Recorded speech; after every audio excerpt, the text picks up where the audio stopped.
Ditelo con un fiore? No, mangiatelo con un fiore. Potremmo riassumere così la puntata di oggi che ci ha portato a Mira, provincia di Venezia, a 2 passi da quel luogo splendido, ricchissimo di biodiversità che è la Laguna Veneta.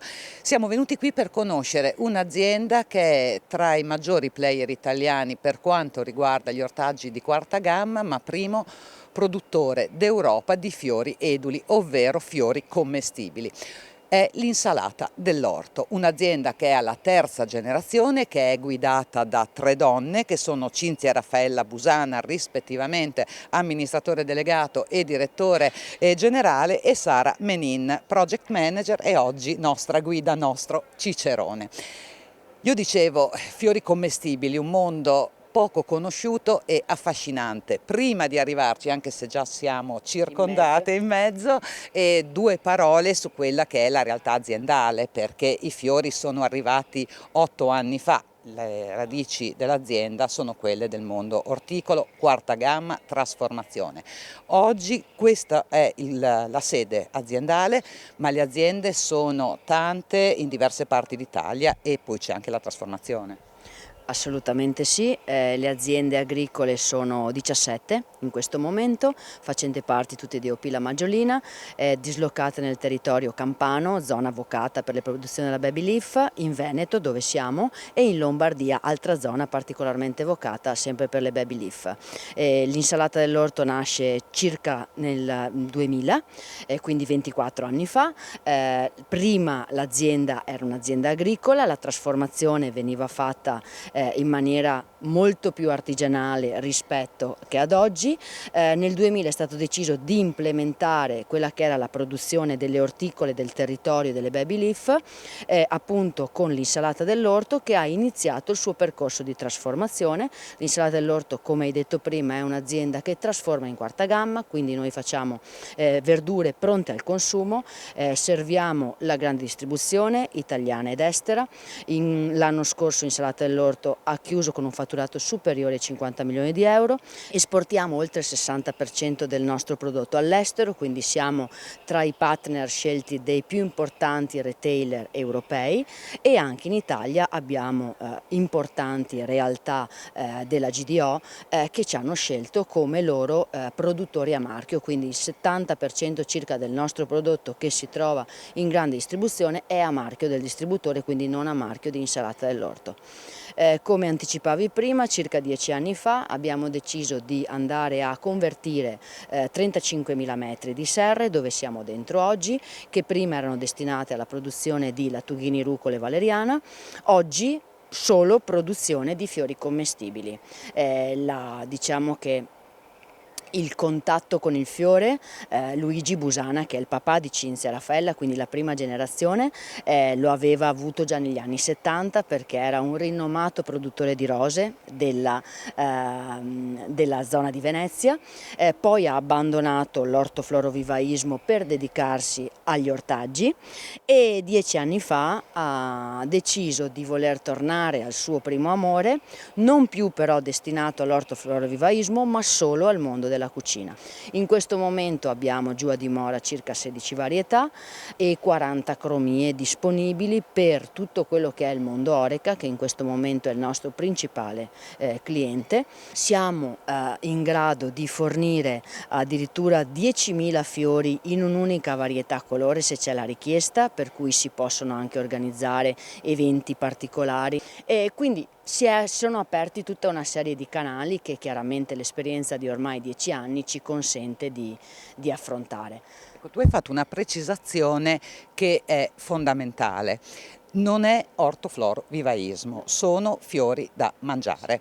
E detta così, noi in realtà siamo circondati da fiori che magari in tanti abbiamo in giardino, in terrazza o che possiamo acquistare al garden, però sono 2 mondi dal punto di vista della produzione completamente diversi che devono essere tenuti distinti. Assolutamente sì, ed è nostro primo obiettivo aziendale è proprio arrivare a comunicare questo. Il fiore di per sé, il seme del fiore, circa il 90% dei fiori e delle varietà sono commestibili il loro seme. Poi nel momento in cui il seme viene trapiantato, da quel momento alla produzione della pianta e del fiore stesso passano circa 90 giorni. In questi 90 giorni sono possibili due strade, entrambe corrette, entrambe valide, ma con due destini molto diversi. La prima è quella dell'ortoflorovivaismo, dove chiaramente per un fiore che fa decorazione nelle nostre case o nelle nostre aiuole possono essere utilizzati tutta una serie di prodotti che d'altro canto non sono però adatti al consumo umano. Da circa 4 mesi sono stati individuati dei prodotti specifici per il fiore commestibile. Prima utilizzavamo solo prodotti destinati alle erbe aromatiche a foglia, ma comunque sempre possibili per il consumo umano, che è la caratteristica fondamentale che devono avere.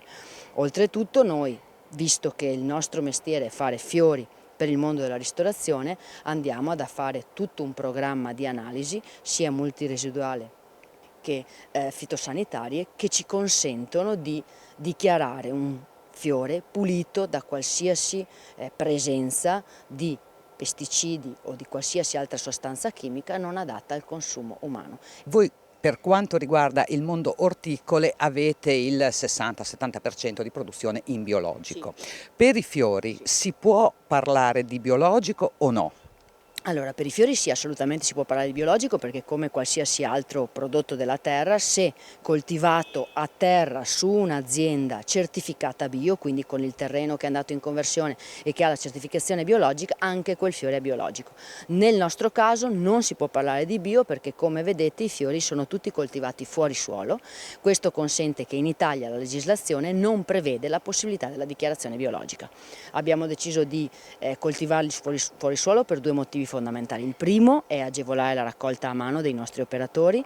Noi raccogliamo circa 100.000 fiori al giorno e quindi un numero molto importante, e abbiamo da subito voluto che anche i nostri operatori potessero raccoglierli in una condizione, non dico di comfort, ma quasi. E il secondo, andiamo a mettere dei substrati all'interno dei bins o dei pianali che vedete, che ci consentono un controllo più preciso del terreno su cui questo fiore si nutre e cresce. Tutto ovviamente viene fatto in serra e condizioni climatiche quindi controllate sempre. Sì, allora le serre, vedete, sono fertirigate, abbiamo deciso di fertirigarle dal basso in modo tale che il gocciolamento dall'alto non vada a rovinare il petalo e il fiore. Sono riscaldate durante il periodo invernale attraverso delle caldaie che consentono di mantenere una temperatura che non va mai sotto i 4-5 gradi. Durante l'estate invece sono ombreggiate perché il caldo e il sole tendono a scottare i petali dei fiori.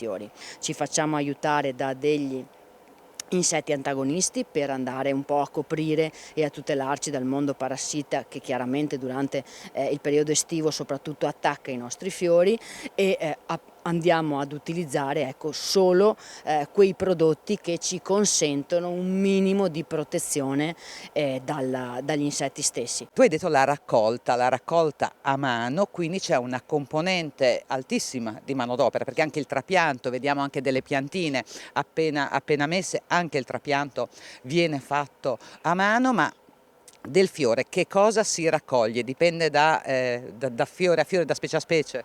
Allora, del fiore fondamentale, sempre per non creare stress alla pianta, è andarlo a recidere appena sotto il calice. In questo modo il fiore, diciamo, perde quello che è il suo frutto, perché il fiore per la pianta è il suo frutto, e si ricarica per generarne uno l'indomani. Se invece andiamo a togliere parte dello stelo anche del fiore, la pianta è come andassimo a togliergli un po' un braccio, no? E quindi si sente più appesantita ed è più debole. Quindi reciso sempre sotto calice attraverso un movimento delle mani molto preciso e molto delicato. Una volta reciso viene confezionato nell'arco di 4-5 ore all'interno di vaschette che sono brevettate e creano un microclima che consente una shelf life intorno ai 14 giorni per il fiore stesso, tutti i processi che vengono fatti a mano, perché anche il confezionamento viene preso il singolo fiore raccolto, messo singolarmente dentro la vaschetta, buona parte viaggia per il mercato del fresco e quindi va negli ortomercati nazionali e poi viene ad acquistato da tutti i distributori del mondo Erica, altra parte va invece nei nostri disidratatori. Da circa 2 anni e mezzo abbiamo iniziato questo nuovo processo, da un lato per garantire il soddisfacimento e la raccolta di tutti i fiori presenti in serra, perché anche lasciare i fiori troppo tempo nella pianta crea stress per la pianta stessa.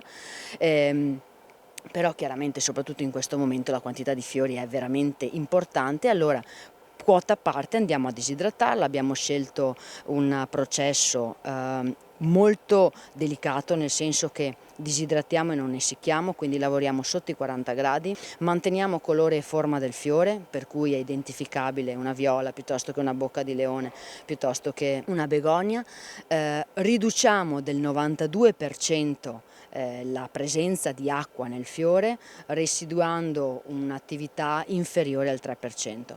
Questo vuol dire che abbiamo una perdita di peso assurda, però andiamo a concentrare 1 a 10 circa tutti i valori anche organolettici dei fiori stessi, perché ne tendiamo sempre a parlare poco per scelta, ma comunque è importante iniziare a dire che i fiori a tutti gli effetti hanno le caratteristiche di un superfood. Poi non si mangiano 100 grammi di fiori perché sono veramente tanti, ma iniziare a sperimentare un percorso sensoriale in cucina con i fiori, oltre che un'esperienza bellissima, fa anche bene. Bene Sara, allora adesso ci fermiamo un attimo, una breve pausa e poi da Mira ci ritroviamo.